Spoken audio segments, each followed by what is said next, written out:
e apaga mais. General, nesses 45 anos, né, lá foi dentro do Exército que o senhor conheceu o presidente Jair Bolsonaro? Ele era cadete do primeiro ano e eu era tenente do quarto ano. Então, era uma distância grande, assim. Eu sabia que ele era da equipe de Pentato, eu tinha contato com a equipe de Pentato, cheguei a ser treinador da equipe de Pentato quando estava prestes a sair da academia, mas eu não tinha um contato cerrado com o Bolsonaro. Eu fiz esse contato depois, quando ele já era tenente. Aí na Brigada Paraquedista, eu fui instrutor de área de estágio, aí eu conheci o Bolsonaro na Brigada Paraquedista e depois sempre mantive um contato muito cordial com ele, né? E me aproximei dele depois, mais tarde, quando ele já era deputado federal, e eu fui chefe do gabinete do comandante, a assessoria parlamentar do Exército era minha, e muitas vezes nós nos socorríamos do Bolsonaro para fazer algumas reivindicações ali naquela casa. E o senhor foi um grande apoiador da campanha do presidente, né? Olha, eu fui um grande apoiador nesse trabalho de retaguarda. Eu não acompanhei as viagens dele pelo Brasil porque eu não tinha como pagar. Eu não tinha condições de bancar as minhas viagens e ele fez uma campanha baratíssima, né? A campanha dele, pelos cálculos, custou R$1 milhão e poucos de reais. A campanha da dona Rousseff e do Aécio, declaradamente, custaram mais de 300 milhões de reais, que foi declarado, sem considerar o que entrou na caixa preta, né? Então, declarados foram mais de 300 milhões de reais. Então, ele fez uma campanha muito barata. Ele não tinha dinheiro para pagar a passagem para mim. Então, eu não tinha como acompanhar. Mas sempre que ele chegava, a gente conversava, botava... Porque uma bobagem que falaram é que o Bolsonaro não tinha programa de governo. Foi uma grande bobagem. Nós trabalhamos um ano nisso aí. Duvido que tivesse qualquer outro que tivesse trabalhado nisso. E uma equipe muito unida, muito coesa. E nós assistíamos 4, 5 palestras por semana. Escrevíamos tudo, só que nós sempre dissemos que nós não tínhamos programa de governo. Até porque é mentira dizer que tem um programa de governo. Você pode ter protocolo de intenções. Você não pode pegar um ministro preparado, escolhido para um determinado ministério e entregar uma receita de bolo para ele. Quem é que seria capaz de entregar uma receita de bolo para o Paulo Guedes, né? O camarada que vem de patinete para Saci. Você vai chegar para ele e falar, ó, tá aqui uma receita de bolo que só vai cumprir isso aqui que nós pensamos, né? Vai falar a mesma coisa para o ministro Tarcísio, que era um homem que conhecia profundamente infraestrutura. Até e nós tínhamos gente gente que futuramente foi trabalhar muito próximo do ministro Tarcísio conosco, praticamente 2, 3 vezes por semana. Então nós tínhamos um protocolo de intenções muito sério, mas não tínhamos um programa de governo para dar para cada ministro, como se fosse uma receita. Dentro desse protocolo de intenções, eu vi o senhor falando em entrevistas lá no começo do ano que o governo estava ainda acertando o time, né? Nesse ano a gente inclusive viu uma troca de alguns ministros, de algumas secretarias. Lá no começo o senhor estava falando que estava acertando o time para ganhar um jogo. E agora que tem um ano já de governo, como é que o senhor faz essa avaliação? Eu, quando falava isso, eu não tinha conhecimento de um livro que eu estou lendo agora. Ganhei há pouco tempo e é um livro muito interessante. Chama-se The First Year of the President, primeiro ano dos presidentes. É um livro que faz uma análise do primeiro ano de todos os presidentes americanos. Ele faz por grupos, assim. Ele pegou os presidentes que se assemelhavam em tendência e fez um livro. Mas o livro é muito interessante porque exatamente diz isso. O primeiro ano do presidente é um ano, a gente comparando com o esporte, é um ano de aquecimento, né? Onde ele vai conhecer as coisas. Ele imagina fazer muita coisa que a estrutura não vai permitir que ele faça. A burocracia vai impedir que ele faça. E ele tem que se habituar a isso, né? Ele pensa, quando ele assume, ele pensa que ele pode tudo. Ao contrário, ele pode pouco, né? Ele tem que se adaptar a todas as conjunturas que o obrigam a se limitar àquelas regras do jogo. E exatamente esse primeiro ano é esse ano de adaptação, né? É esse ano de conhecimento, ainda que no caso do presidente Bolsonaro ele tenha 28 anos de parlamentar, então ele conhece muito a casa ali, o Congresso Nacional, ele conhece muito, mas ele conhecia na condição, ele mesmo diz, eu era deputado de baixo clero, nunca consegui presidir uma comissão, nunca consegui nem ser relator de comissão, que ele era visto como ele era a asa da graúna, né? Então esse cara não pode ser nada.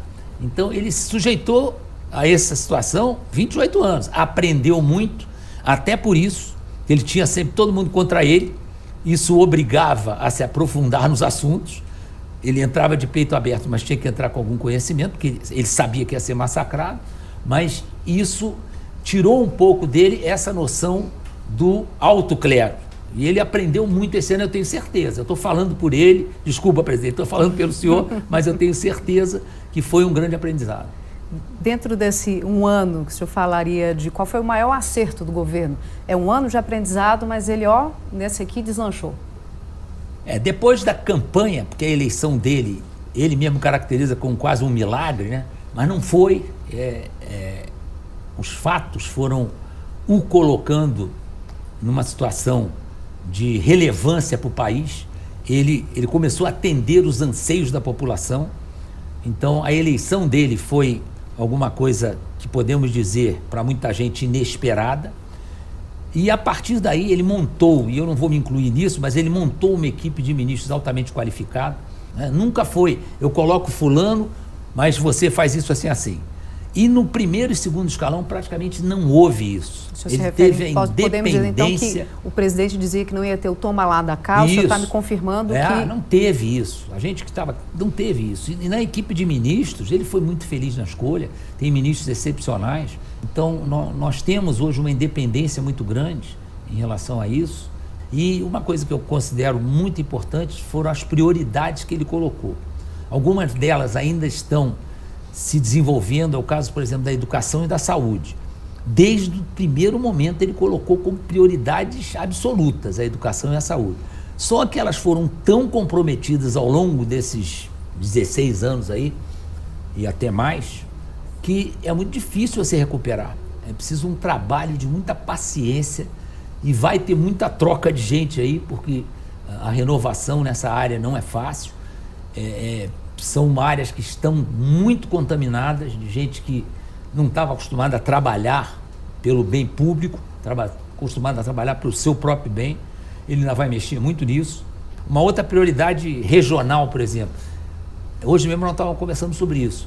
O presidente tem muito clara a prioridade do Nordeste. E ele é um grande incentivador de modificar a vida do Nordeste. A gente precisa fazer um intervalo e a gente volta exatamente nesse ponto para conversar com o general Heleno sobre essas propostas do governo para o ano que vem, especificamente para o Nordeste, depois do intervalo.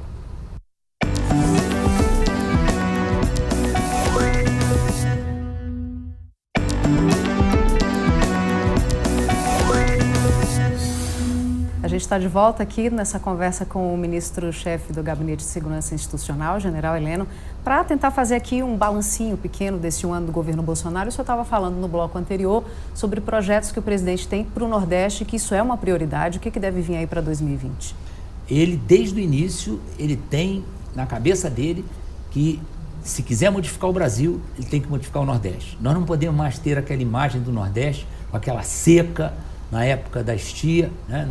Nós não podemos admitir que o semiárido seja um foco de pobreza extrema, que as pessoas tenham que sair do Nordeste para sobreviver em outras regiões do país. No século XXI isso não se justifica. Nós saímos daqui e fomos para o Ministério da Infraestrutura conversar com o ministro Tarcísio, que é um ministro excepcional. E ele colocou claramente os projetos da infraestrutura para o Nordeste e fica muito evidente que ali vão ser investidos não só uma quantidade razoável de dinheiro, mas também a esperança de modificação daquele estado de coisa, né? Então, investimento para colocar água no Nordeste, colocar energia no Nordeste, melhorar o sistema de comunicação viária, não só com estradas, mas com ferrovias. Sim. E o turismo, colocando isso como prioridade do governo, investindo, eu tenho certeza que vai dar certo. A região Nordeste, assim como todo o país, né, a gente necessita de diminuir essa taxa de desemprego, que está em queda. Inclusive os índices econômicos do governo mostram uma melhora na economia, né? Aquela nota de risco do Brasil, quer dizer, já melhorou bastante, a taxa Selic caiu. Dentro desse projeto que o senhor fala, né, especificamente para o Nordeste e para o Brasil, o senhor vê uma possibilidade da gente ver essa taxa de desemprego aparecer numa queda mais expressiva ano que vem? Eu não tenho nenhuma dúvida. Para a infelicidade de alguns aí, alguns idiotas de plantão, como dizia o Nelson Rodrigues, é muito triste o Brasil estar dando certo, né? Mas é óbvio que o Brasil está dando certo, porque depois de tudo que nós passamos ao longo desses últimos anos, uma gestão desastrosa, um governo completamente desprovido de valores. Porque o grande problema do Brasil é que nós não recebemos um país que foi empobrecido, nós recebemos um país que foi empobrecido, é um país riquíssimo, que foi empobrecido pela corrupção, pela falta de gestão, pela falta de honestidade no trato da coisa pública, e esse mesmo país, ele está se recuperando numa velocidade que ninguém esperava, porque é um país muito rico, e no momento que ele empobreceu, nós estamos tendo que puxar lá da UTI, né? O Brasil foi para a UTI e está sendo tirado da UTI. E rapidamente os índices estão aparecendo, os números, contra números não há argumentos, né? Contra números e fatos não há argumento. Então os números são absolutamente evidentes da recuperação do Brasil. Essa recuperação está aparecendo inclusive para o mundo. E temos certeza que o mundo quer investir no Brasil. A prova, outro dia nós estávamos conversando numa reunião de ministros sobre essa alta do dólar, né? Teve uma alta do dólar e aí todo mundo se assustou. O dólar... Aí o ministro, não é, ele é ministro, né, chefe do Banco Central, o Roberto Campos Neto, ele explicou para todo mundo por que o dólar subiu de repente. Porque os investimentos que estavam sendo feitos no Brasil em estilo loteria, eu vou botar no Brasil, porque o Brasil está pagando 13% de juros, eu não posso perder dinheiro lá é certo ganhar dinheiro. Então vamos jogar na loteria do Brasil, porque nós vamos ganhar, né? E não perdiam nunca, lógico. Aí resolveram baixar a taxa de juros. Ora, quem estava jogando esse dinheiro aqui como um investimento fácil, retorno muito fácil, falou, vou tirar meu dinheiro, que a 4,5% comecei a correr risco do meu lucro cair muito. Então houve uma retirada de dólar. Isso estava previsto. Então, qualquer retirada de dólar, aí o dinheiro, o governo botava dinheiro, não sei o quê. Não precisa fazer isso. Vai voltar. E não deu outro. Uma semana depois, o dólar estava caindo. Por quê? Porque começou a chegar dinheiro, não só nacional, mas estrangeiro, famoso dinheiro bom. Investimento em produtividade. Eu estou investindo em alguma coisa que vai me dar dinheiro porque eu estou produzindo, vou vender e vou ganhar. Essa equipe econômica aí é fora de série. E o pessoal pode sofrer aí, viu? Podem sofrer, podem ficar tristes, podem arrancar os cabelos. O Brasil vai dar certo. A gente está falando desses avanços especificamente na economia, mas aí, é claro, nesse primeiro ano tem aqueles deslizes. O que o senhor acha que o governo errou nesse primeiro ano que pode melhorar? Houve algumas apostas, a própria aposta do último leilão, né? O leilão aquele leilão, como era o nome? Era Cessão Onerosa, né? O leilão da Cessão Onerosa fizeram uma previsão muito alta. Aí aconteceu o leilão e aí, foi um fracasso. Não foi um fracasso. Houve um ganho muito grande, mas não chegou aonde pensavam. Porque é lógico, o Brasil não está sozinho no mundo, pelo contrário. Hoje o mundo cada vez mais ele é globalizado. Os fenômenos não acontecem isolados, eles se espraiam pelo mundo. E como exatamente na época da Cessão Onerosa estava no auge dessa crise entre Estados Unidos e China, a economia mundial estava balançada e o lucro da Cessão Onerosa não foi o que se esperava, mas de qualquer maneira foi um lucro considerável, tanto é que conseguiu colocar dinheiro em alguns setores que estavam clamando por recursos. Por exemplo, a educação. A educação é um problema seríssimo, porque é outra coisa que foi arrastada ao longo dos anos da pior maneira possível. Parecia que a gente fazia pesquisa sobre a qualidade da educação brasileira a cada semana para a gente chorar. Que toda semana tinha uma pesquisa sobre educação para dizer que o Brasil estava nos últimos lugares da lista. Que o brasileiro não sabia interpretar. Que as crianças não sabiam somar, não sabiam diminuir, não sabiam multiplicar. Toda semana saiu uma pesquisa dessa. Eu pensava, vem cá, esse governo é tão burro que toda semana faz uma pesquisa para cair em cima dele, cair no colo dele. Aí mudou o governo, entrou o governo Bolsonaro. A educação ainda está longe de estar onde nós precisamos, mas não é fácil modificar. Aí entra o problema do Brasil ser um país de 8 milhões e 500 mil quilômetros quadrados, com regiões totalmente diferentes.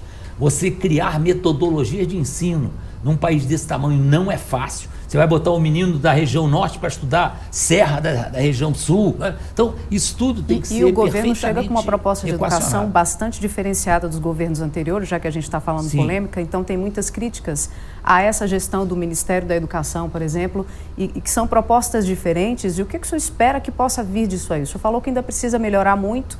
As pessoas, o governo está se fazendo entender no que ele quer fazer nessa área de educação? E a própria educação, ela tem, assim, núcleos muito caracterizados. É o núcleo das escolas superiores, faculdades e universidades. É um núcleo diferenciado. No caso do Brasil, de gente que foi privilegiada por uma série de fatores, e não é privilegiada só financeiramente, mas conseguiu chegar no topo da cadeia educacional. Tem um ensino fundamental, tem um ensino médio, cada um deles com as suas características. Uma coisa que muita gente se queixa, o nosso ensino profissionalizante foi muito descuidado. Nós precisamos mão de obra técnica. Não adianta só doutores, você precisa ter mão de obra técnica para ocupar esse espaço que fica entre o ensino médio, né, e a universidade, que é gente que precisa botar a mão na massa. E nós precisamos evoluir muito nisso aí. O próprio ensino fundamental, esse PISA, ele é voltado para o ensino fundamental. Ora, é de chorar, né? O resultado do PISA é de chorar. E esse último resultado do PISA não tem nada a ver com o governo Bolsonaro. Essa prova do PISA foi feita em 2018. Então não tem nada a ver com o governo Bolsonaro. Mas